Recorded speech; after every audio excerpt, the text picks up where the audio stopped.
이제 다윗이 이스라엘 역사에 등장하는 부분에 오늘 이제 왔습니다. 이제 앞으로 다윗이란 인물을 이 대예배 시간에 많이 이제 보고 하나님이 주시는 교훈을 듣게 될 터인데요. 제 마음에도 많이 이 말씀을 본 말씀이지만은 또 기대가 돼요. 어떤 말씀을 주실지 늘 기대가 됩니다. 다윗이란 인물은 이스라엘 역사, 하나님 역사의 중요한 부분을 담당하고 있는 인물입니다. 다윗은 3000년 전의 사람이에요. 3000년 그 이상이 되죠. 아득한 고대에 살았던, 가나안 땅에 살았던 인물, 왕이었습니다. 그 오랜 세월 전에 살았던 인물이지만은, 그런데 이분은 지금도 믿음의 역사에서 이렇게 살아있어요. 오늘도 우리의 많은 분들이 교회에 나왔는데 이분을 지금 바라보고 이분을 통한 교훈을 오늘 듣게 됩니다. 히브리서 11장 4절의 말씀, 아벨에 대한 말씀을 하면서 그가 죽었으나 그 믿음으로써 지금도 말한다. 죽었지만 믿음으로 말한다고 하는 것은 아벨뿐 아니라 모든 믿음의 사람들에 대해서 하신 말씀이에요. 다윗도 3000년 전에 과거의 역사적으로는 인물이지만은 믿음으로는 지금도 살아서 우리에게 여전히 말을 하고 있음을 꼭 기억하시기 바랍니다. 성경에 보면은 이 다윗을 귀한 부분으로 이제 쓰시고 있는데, 이사야 선지자나 예레미야 선지자를 말씀을 보면은 이 다윗에 대해서, 또 다윗의 가문에 대해서 이렇게 말씀을 해요. 이새의 줄기에서 한 싹이 나며 뿌리에서 한 가지가 나서 결실할 거다.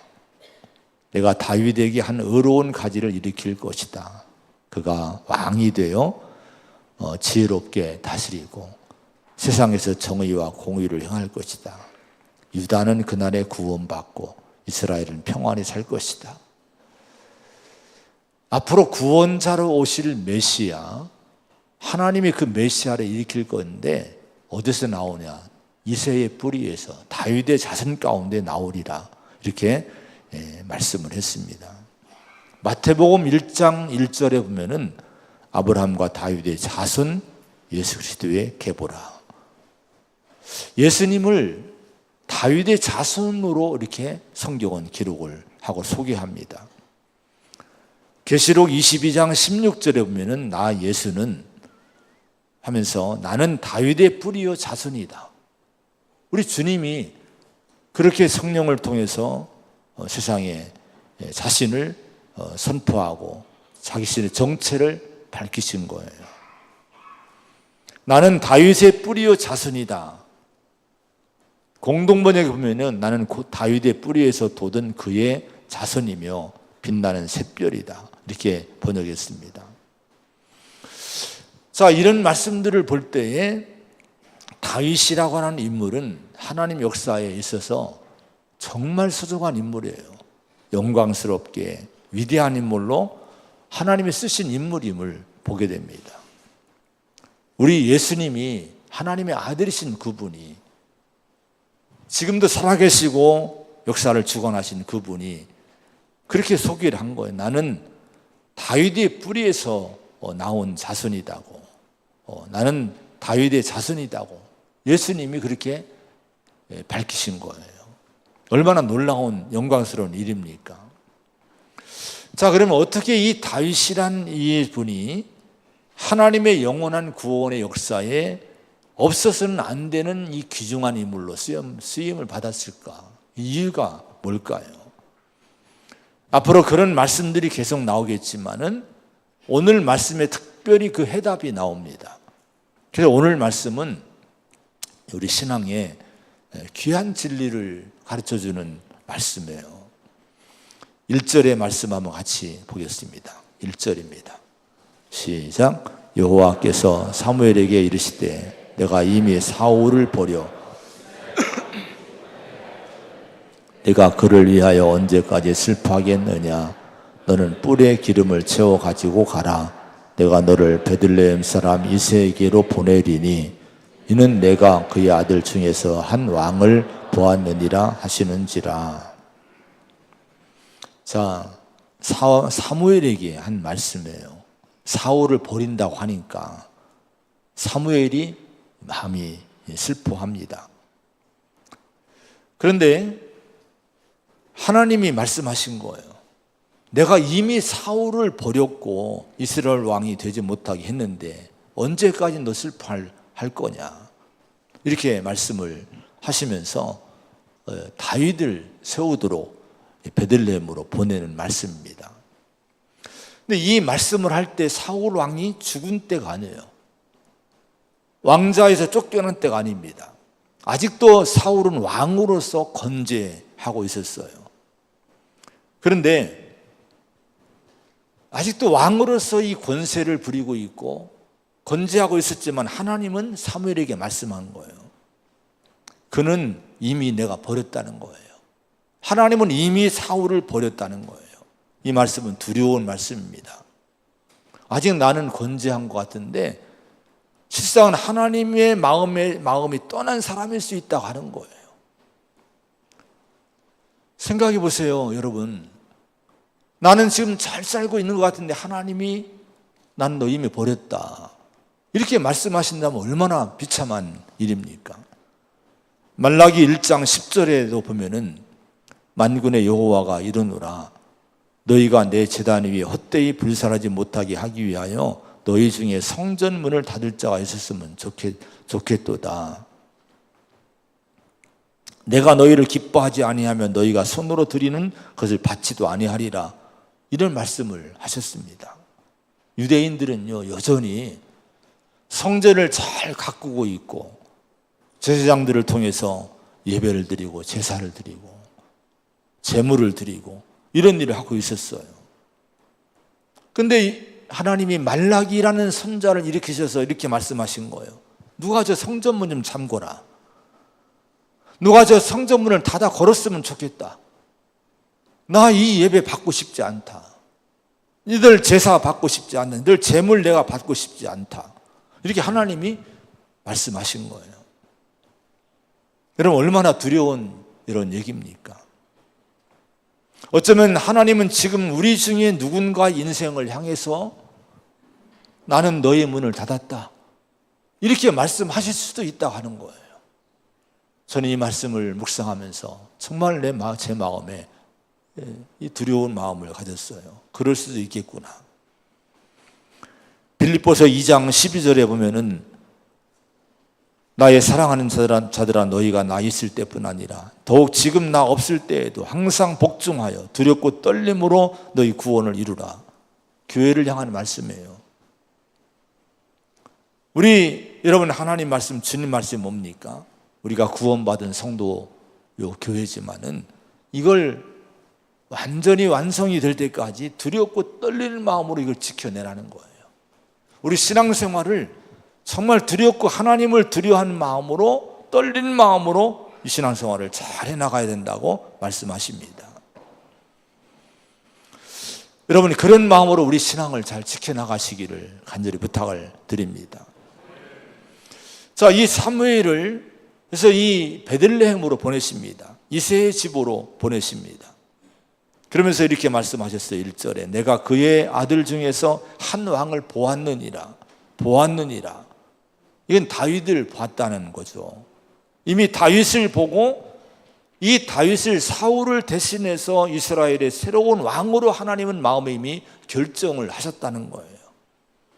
그런데 하나님은 다윗의 무엇을 바라보셨기에 그를 이스라엘을 맡길 새로운 왕으로 결정했을까요? 5절 6절의 말씀을 한번 같이 봅니다. 5절 6절입니다. 시작. 이르되 평강을 위함이니라. 내가 여호와께 제사하러 왔으니 스스로 성결하게 하고 와서 나와 함께 제사하자 하고 이새와 그의 아들들을 성결하게 하고 제사에 청하니라. 그들이 오매 사무엘이 엘리압을 보고 마음에 이르기를 기름 부으실 자가 과연 주님 앞에 있도다 하였더니, 자, 사무엘이 하나님 말씀을 순종해서 베들레헴으로 갑니다.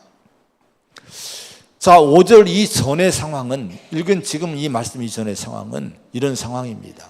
갑자기 이 이스라엘의 위대한 지도자인 사무엘이 베들레헴 그 시골에 등장을 하니까, 찾아오니까 베들레헴 사람들이 전부 깜짝 놀란 거예요. 지도자들이 특별히 두려워합니다. 두려워했다고 말씀을 합니다. 혹시 우리를 책망하려고 저분이 오셨나? 또 이 두려움은 이런 두려움이에요. 지금 사울왕과 사무엘은 등을 졌어요. 지금요. 사무엘이 지금 사울왕을, 불순종한 사울왕을 책망했고 15장에 책망을 했고, 너는 이제 왕이 못 된다고 이미 선고를 했어요. 그리고 떠났습니다. 이걸 온 백성이 알고 있는 거, 이런 상황을요. 자, 그런데 그런 상황에서 사무엘이 이 베들레헴에 찾아오니까 혹시나 이 베들레헴의 지도자들은 저 사무엘이 옴으로 말미암아 사울왕에게 우리가 혹시 어려움 당하지 않을까, 아마 이런 생각도 가졌을 거예요. 그래서 두려워했던 거예요. 근데 사무엘은 평강을 위해서 왔으니까 염려하지 말라고 하면서 제사를 드릴 테니까 모두가 몸을 성결하게 하고 제사에 동참하라 초청을 합니다. 그러면서 특별히 이새와 그의 아들들을 초청을 해요. 이새와 그 아들들은 전부 빠짐없이 몸을 성결히 하고 예배에, 제사에 동참을 해라. 그래서 그들이 오게 됩니다. 자, 그런데 이새와 그 아들들이 이제 제사 자리에, 예배 자리에 이제 하나하나 도착하는데, 맨 앞에 이새의 큰아들 엘리압이 먼저 오는 걸 보게 됩니다. 앞장서 오는 이 엘리압을 보면서 사무엘이 감탄을 해요. 뭐라고 감탄합니까? 6절에 보면은 사무엘이 엘리압을 보고 마음에 이르기를 여호와의 기름 부으실 자가 과연 주님 앞에 있도다, 이렇게 감탄을 합니다. 과연 주님 앞에 있다, 엘리압을 그렇게 이제 감탄하는 거예요. 여러분, 이 사무엘의 감탄은 무엇을 인한 감탄입니까? 외적인 이 모습에 이 엘리압이라는 사람의 외적인 그 모습에 감탄한 거예요. 아마도 이 장자이기 때문에 엘리압은 나이도 좀 듬직했을 거고, 살아온 연륜이 배인 어떤 묵직한 중한 모습이 있고, 또 정황을 볼 때 잘생기고요, 키도 정말 신장도 좋은 조건을 갖춘 인물이었을 거예요. 그래서 사무엘은 여기에 이 모습에 감탄하는 가운데 스스로 마음에 결론 내립니다. 여호와의 기름 부으실 자가 과연 주님 앞에 있다. 이게 무슨 얘기입니까? 아, 이 엘리압이 하나님이 지명한 사람이구나, 이렇게 마음에 결론을 내리게 되는 거예요. 근데 과연 사무엘의 이 결론이, 사무엘의 이 여러분 선택이, 안목이 맞는 여러분 것입니까? 여러분, 중요한 것은요, 우리가 결론 내리지 말아야 돼요. 어떤 일이든지 내 생각으로 내가 마음에 감동된다고 결론 내리지 말고 하나님께 물어봐야 돼요. 하나님이 마음에 맞아 하는지, 하나님이 여러분 옳다고 하는지, 이걸 좀 묻고 항상 하나님의 의견을 항상 우리가 묻는 습관을 들이시기 바랍니다. 근데 사무엘은요, 지금 실수하고 있는 거예요. 엘리압의 외모에 반합니다. 이 사람이 기름 부어 세울 사람이구나 하고 결정을 하는 거예요. 근데 이런 사무엘에 대해서 하나님 뭐라고 말씀했습니까? 7절의 말씀 한번 같이 봅니다. 7절 시작. 여호와께서 사무엘에게 이르시되 그의 용모와 키를 보지 말라. 이미 그를 버렸노라. 내가 보는 것은 사람과 같지 아니하니 사람은 외모를 보거니와 나 여호와는 중심을 보느니라 하시더라. 자, 이 말씀 속에서 뭐를 하나 찾아낼 수 있어요? 사무엘이 무엇을 기준으로 사람을 선택했는가를 볼 수 있어요. 사무엘에게 말씀했죠. 너 용모와 키를 보지 마. 이건 사무엘이 그렇게 했다고 하는 거예요. 용모가 뭡니까? 육신적인 눈에 보이는 조건들을 얘기합니다. 키는 그냥 키가 아니에요. 큰 키를 얘기합니다. 자, 그러면 여러분, 사무엘은 왜 이 용모와 키를 기준으로 지도자를 선택하려고 했을까? 지도자라고 생각을 했을까요? 사무엘상 9장 2절에 보면은 사울 왕에 대한 기록이 나와요. 이 사울 왕은요, 이스라엘 자손 중에 그보다 더 준수한 자가 없고 키는 모든 백성보다 어깨 위만큼 더 컸더라라고 하는 기록이 나와요. 이거 볼 때 사울 왕이 어떤 인물이었는가를 보게 됩니다. 아주 준수했대요. 정말 잘생기고 정말 멋있고, 그리고 키도 남보다 어깨 위는 더 컸다는 거예요. 자, 이렇게 신체적으로 뛰어난 월등한 조건을 갖춘 사울이었는데, 이런 사울 왕을 대신해서 새로운 왕을 세우라고 하셨으니 아마도 사무엘의 마음에는요, 사울 왕을 능가할 신체적인 조건을 갖춘 인물을 눈여겨봤을 거예요. 그런데 이새의 아들 가운데 엘리압이 오는 걸 보니까 사울 못지않은 용모, 사울 못지않은 이런 이 신장을 갖춘 인물이었던 거예요. 그래서 감탄하면서, 야, 저 정도면 이스라엘 왕으로, 사울을 대신할 왕으로 손색이 없으리라고 결정을 한 거예요. 근데 하나님은 그 사무엘의 결정에 노, 아니다고 하신 거예요. 사무엘의 잘못된 기준을 수정해 주십니다. 그의 용모와 키를 보지 말라, 나는 그를 이미 버렸다라고 말씀하십니다. 엘리압을 거절하신 하나님은 하나님이 찾으시는 사람을 구별하는 기준을 제시를 해 주십니다. 뭐라고 말씀했습니까? 내가 보는 것은 사람과 같지 아니하니, 사람은 외모를 보거니와 나 여호와는 뭐를 보느니라? 중심을 보느니라. 하나님은 이걸 보신다고 하는 거예요. 자, 우리 성도는 살아가는 모든 일에 있어서 이 진리를 항상 마음에 새겨야 돼요. 이걸 적용하며 사는 성도가 되어야 됩니다. 내가 보는 것은 사람과 같지 아니하니, 이걸 늘 우리 마음에 이걸 선포하고 이 말씀을 받아들여야 돼요. 일단 무슨 일을 하든지 내가 생각하고 결정한 일에 대해서 이 말씀으로 시험을 해보시기 바랍니다. 스스로 제동을 걸어야 돼요. 하나님의 생각은 다를 수 있다. 하나님이 보는 건 다를 수 있다. 이걸 여러분 먼저 이 진리를 마음에 새기시기 바랍니다. 아무리 내가 볼 때 선하게 보여도, 좋아 보여도, 유익하게 보여도, 천지를 창조하신 무한한 권능과 지혜 하나님 앞에서 겸손히 먼저 무릎 꿇고 내가 보는 것은 사람과 같지 아니하다는 이 말씀 앞에 순종하면서, 하나님의 생각은 뭡니까? 그러면 하나님의 진정한 뜻은 뭡니까? 하나님의 길은 뭡니까?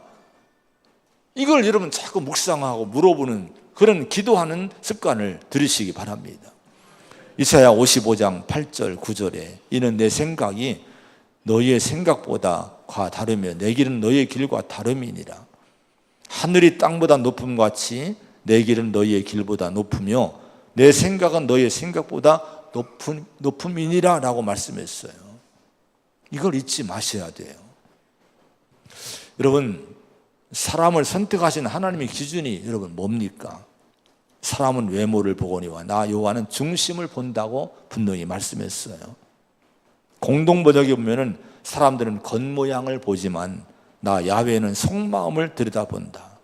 이것이 하나님의 기준이라고 하는 거예요. 외적인 조건이 뛰어났던 사울 왕도 결국은 중심을 바르게 세우지 못하니까, 속사람을 바르게 세우지 못해서 버림받았습니다. 엘리압도, 아비나답도, 삼마도, 이새의 7 아들들이 모두가 외적인 그 조건은 좋았지만은 하나님 볼 때 이 중심이, 기준이 하나님의 기준에 미달된 거예요. 미치지 못한 거예요. 하나님이 그들을 버리셨습니다. 11절의 말씀 한번 같이 봅니다. 11절 시작. 또 사무엘이 이새에게 이르되 내 아들들이 다 여기 있느냐? 이새가 이르되 아직 막내가 남았는데 지키나이다. 사무엘이 이새에게 이르되 사람을 보내어 그를 데려오라. 그가 여기 오기까지는 우리가 식사 자리에 앉지 아니하겠노라. 이게 이런 얘기예요. 이새가 자기 아들들 7명을 데리고 와서 사무엘에게 다 하나하나 소개합니다. 사무엘이 면담을 해봅니다. 근데 하나님이 아니라고 하는 거예요. 분명히 하나님은 1절에 말씀하기를 베들레헴 이새에게로 가면 이새의 아들들 중에 한 낭을 내가 지금 점찍은 지명한 아들이 있다고 그에게 기름 부으라고 해서 왔는데 이새가 데려온 아들들을 7명을 다 면담해 보니까 아니라고 하는 거예요. 아닌 거예요. 하나님 지명하지 않는 거예요. 이상하게 생각한 사무엘이 이새에게 물어본 거예요. 아들들이 다 왔냐고, 혹시 이들 외에 다른 아들은 없느냐고 물어본 거예요. 그러자 이새가 그제서야 자기 막내 아들 다윗을 사무엘에게 소개합니다. 막내가 남았는데 이 남아있는데 이 막내는 양떼를 지키느라고 들판에 있다고 이렇게 얘기를 합니다. 그러니까 사무엘이 뭐라고 합니까? 빨리 데려오라고 하는 거예요. 빨리 사람 보내서 빨리 데려와라. 자, 이 다윗이 이제 빨리 데려오게, 사람에 의해서 데려오게 되는데, 여러분 다른 형들처럼 무슨 치장을 했을까요? 어떤 모습을 갖췄을까요? 들판에 양을 치던 모습으로 그대로 달려왔기 때문에 아마 지저분했을 거예요. 외모가 불품이 없었을 거예요. 그런데 그를 본 순간 하나님이 말씀하시는 거예요. 이가 그니 일어나 기름을 부으라. 12절에 얘가 이 아이가 이 사람이 내가 지명한 사람이다. 기름 부으라고 말씀하셨어요. 여러분, 하나님이 바라보시고 이스라엘 왕으로 세울 인물로 지목한 사람은 누구였습니까? 다윗이었다는 거예요. 그럼 무엇을 보고, 여러분 다윗의 무엇을 바라보시면서 이 다윗을 자신이 쓸 인물로 지명을 했을까요? 왜 다윗을 하나님의 역사를 이룰 인물로 결정했을까요? 그 해답이 7절에 있는 거예요. 7절 다시 한번 읽어봅니다. 시작. 여호와께서 사무엘에게 이르시되 그의 용모와 키를 보지 말라. 내가 이미 그를 버렸노라. 내가 보는 것은 사람과 같지 아니하니 사람은 외모를 보거니와 나 여호와는 중심을 보느니라. 할렐루야. 뭐를 보신 거예요? 다윗의 중심을 보신 거예요. 여러분 잊지 마시기 바랍니다. 하나님은 겉으로 드러난 외적인 조건들, 외적인 모습 때문에 감탄하시는 분이 아니란 거예요. 우리의 외적인 모습 때문에 감동받고, 너는 참 너의 조건들이 좋으니까 내가 너를 쓸게 이렇게 하시는 분이 아니란 거예요. 우리 집안이 자랑이 됩니까? 우리의 외모가 혹시 자랑이 됩니까? 우리의 여러분 학력이나 출신지나 직장이나 어떤 출신 학교나 내가 살고 있는 집이나 경제적인 기반이나 세상적인 지위가 여러분 자랑이 됩니까? 하나님은 여기에 감동받지 않으신다는 거예요.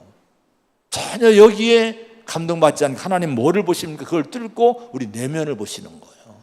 우리 중심을 하나님은 바라보신다 하는 거예요. 여러분, 하나님이 보시는 것은 우리의 영혼입니다. 우리의 속사람입니다. 하나님과의 관계가 어떠냐, 믿음의 상태는 어떠냐, 우리 인격은 어떠냐, 이런 걸, 영성은 어떠냐, 이걸 하나님은 보시고 있음을 잊지 마시기 바랍니다. 자, 여러분 다윗의 중심 상태, 영혼 상태의 모습은 어땠을까요? 그 다윗의 그 영혼의 상태들이 많이 이제 이 고백된 것이 시편이죠. 시편에 보면 다윗의 시가 많이 나와 있어요. 근데 알란 레드파스라고 하는 분이 특별히 이제 이 다윗에 대한 얘기를 하면서 글을 썼는데요. 시편, 많은 시편이 글이 있지만 시편 23편이 다윗의 마음 상태를 가장 잘 표현한 그런 시편이라고 해석을 했습니다. 시편 23편 몇 년 전에 연초에 그 강의를 한 적이 있어요. 여호와는 나의 목자시니 내게 부족함이 없으리로다.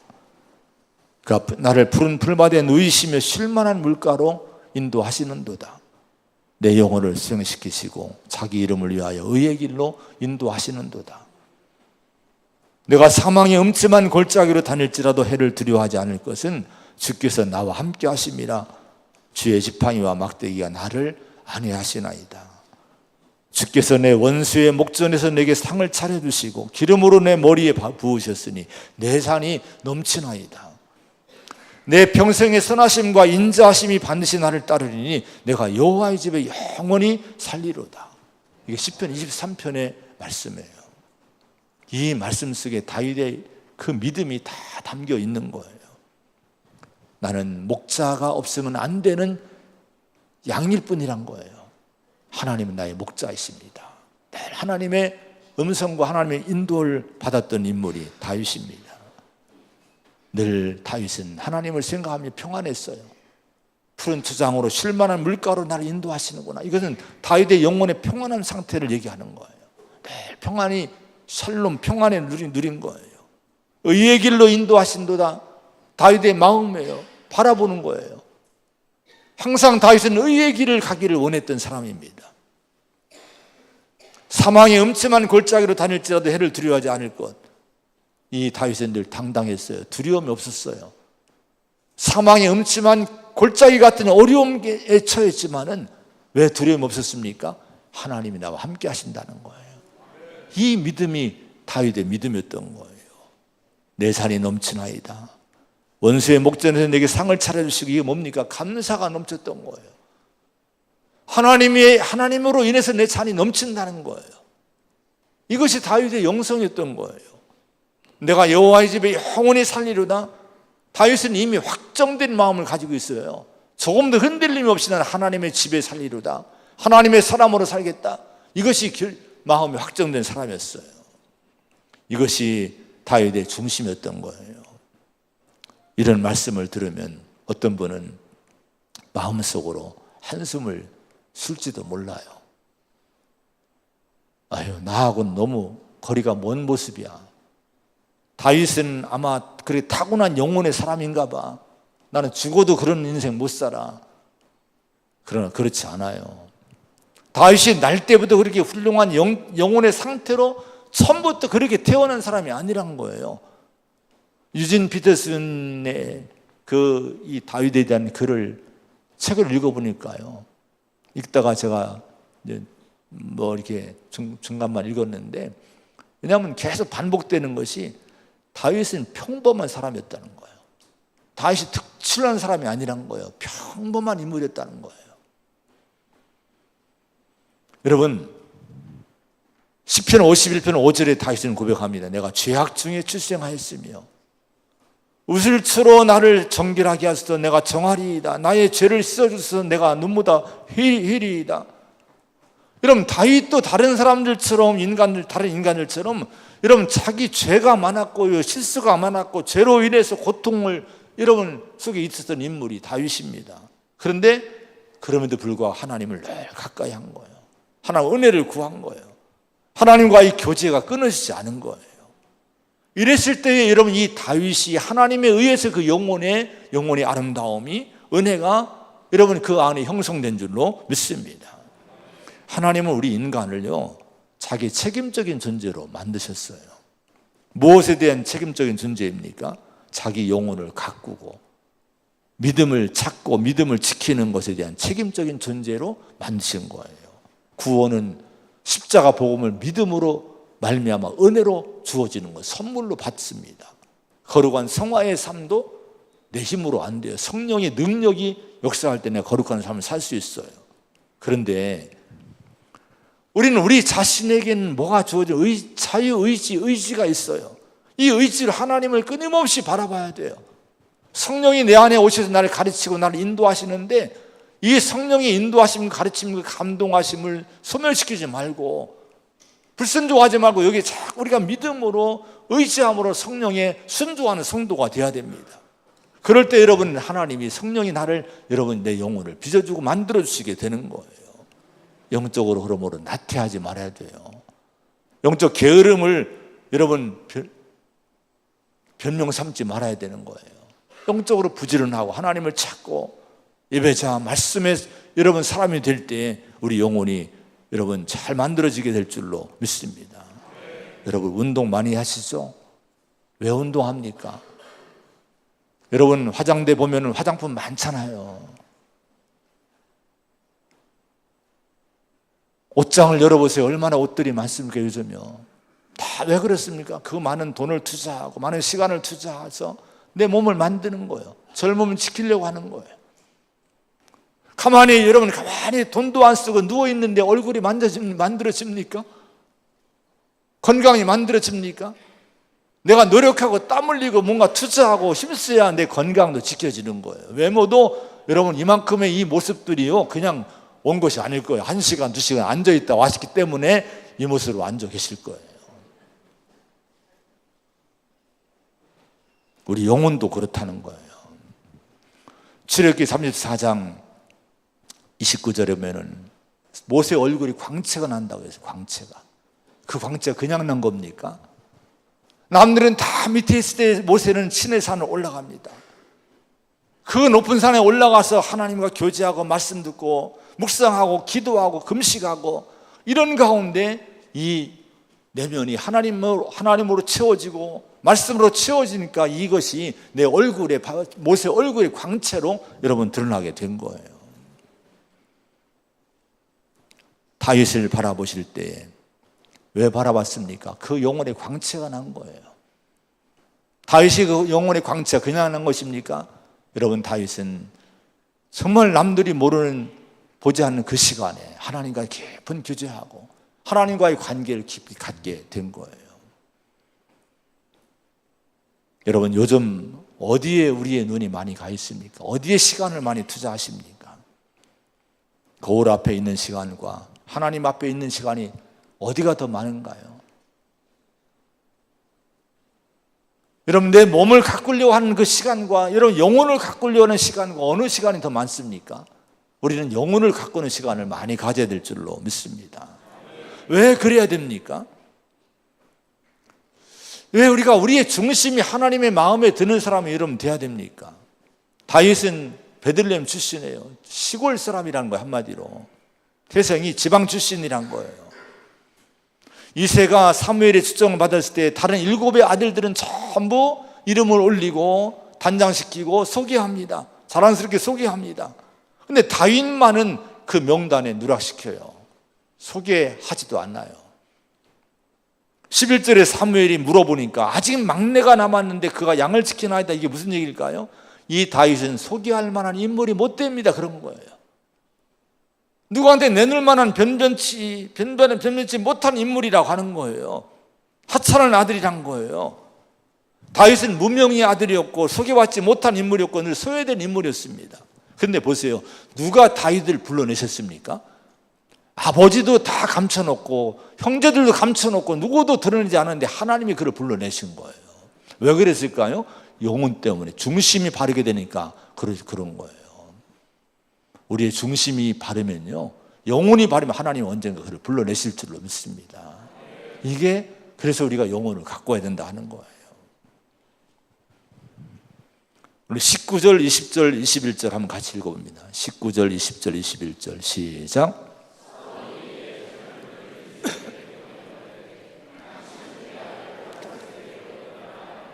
이새가 떡과 한 가죽 부대에 포도주와 염소 새끼를 나귀 위에 실리고 그의 아들 다윗을 시켜 사울에게 보내니 다윗이 사울에게 이르러 그 앞에 모셨음에 사울이 그를 크게 사랑하여 자기의 무기를 드는 자로 삼고.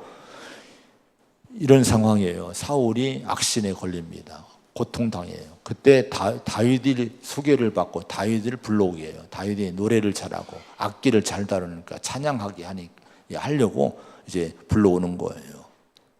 근데 21절에 그 앞에 모셔섬이라는 것이 세번역 보면 그를 섬기게 되었다는 거예요. 보세요. 다윗이 기름 부어 이미 세운 하나님의 왕으로 정한 사람이에요.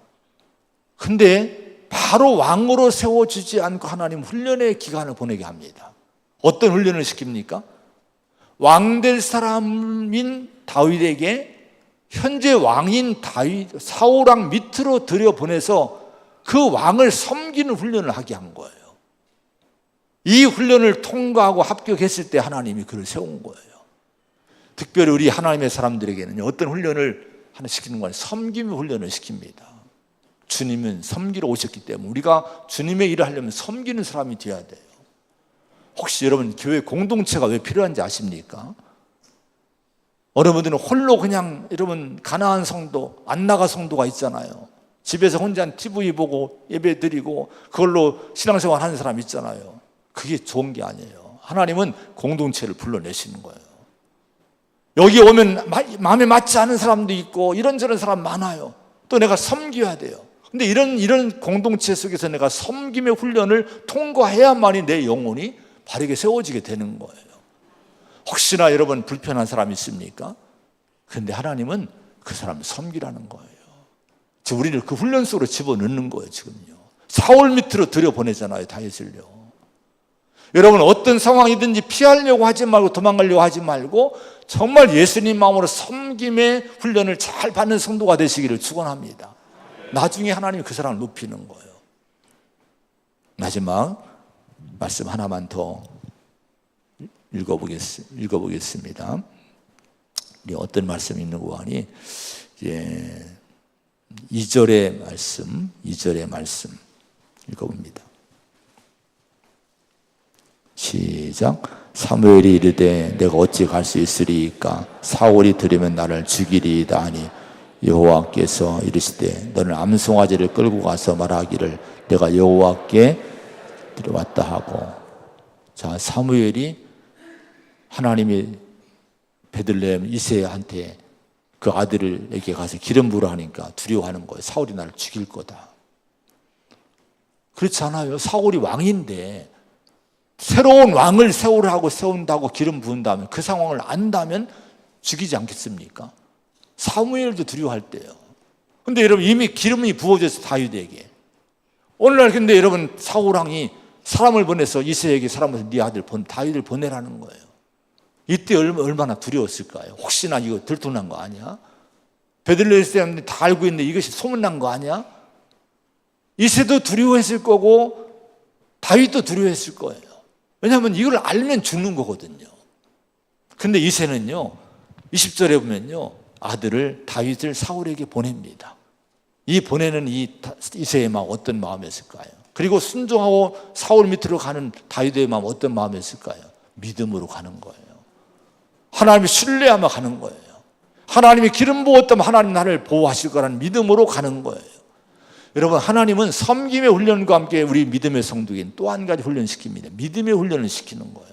이걸 통과해야 될 줄로 믿습니다. 혹시 지금 여러분의 삶 속에서 어떤 두려운 일이 있습니까? 걱정된 일이 있습니까? 훈련 기간인 거예요. 이 어려울 때 인생이 풍랑일 때 인생이 어려움이 닥쳤을 때에 나와 함께 하시는 하나님을 신뢰하라는 거예요. 하나님을 믿고 의지하고 담대하라는 거예요. 이 훈련을 통과할 때, 이 훈련에 합격될 때 그 사람은 하나님이 그 믿음 때문에 쓰임받는 그런 역사가 있을 줄로 믿습니다. 아무쪼록 여러분 중심이 하나님께 잘 여러분 이제 발견되고 찾아지고 인정받고 그리고 섬김과 이 믿음의 훈련을 잘 받으셔서 하나님 역사에 귀하게 쓰임받는 저와 여러분과 교회가 되기를 축원을 드립니다. 기도하겠습니다. 하나님 아버지, 오늘 저희들에게 다윗의 말씀을 주십니다. 하나님은 사람을 선택하고 특별히 영적인 하나님의 영원한 일을 위해서 하나님의 사람을 세울 때에 외모를 보지 않고 중심을 보신다고 기준을 정해 주셨습니다. 우리가 이 하나님 말씀을 항상 잊지 않기를 원합니다. 우리가 우리 자신을 가꿀 때, 우리 자신을 바라볼 때 내 중심을 깊이 바라보게 하여 주옵소서. 내 영혼이 하나님 마음에 드는지, 내 영혼의 상태가 하나님의 기쁨이 될 수 있는지를 바라보며 우리 영혼을 가꾸는 저희가 되게 하여 주시옵소서. 주님, 우리 훈련시키십니다. 섬김의 훈련 잘 받기 원합니다. 믿음의 훈련 잘 받기 원합니다. 도망가지 않게 하여 주옵소서. 피하지 않게 하여 주시옵소서. 우리가 훈련받고 합격할 때에 하나님 우리를 그 사람을 그 성도를 귀하게 쓰실 줄로 믿습니다. 이 승리가 있게 하여 주시옵소서. 예수님의 이름으로 간절히 기도하옵나이다. 아멘.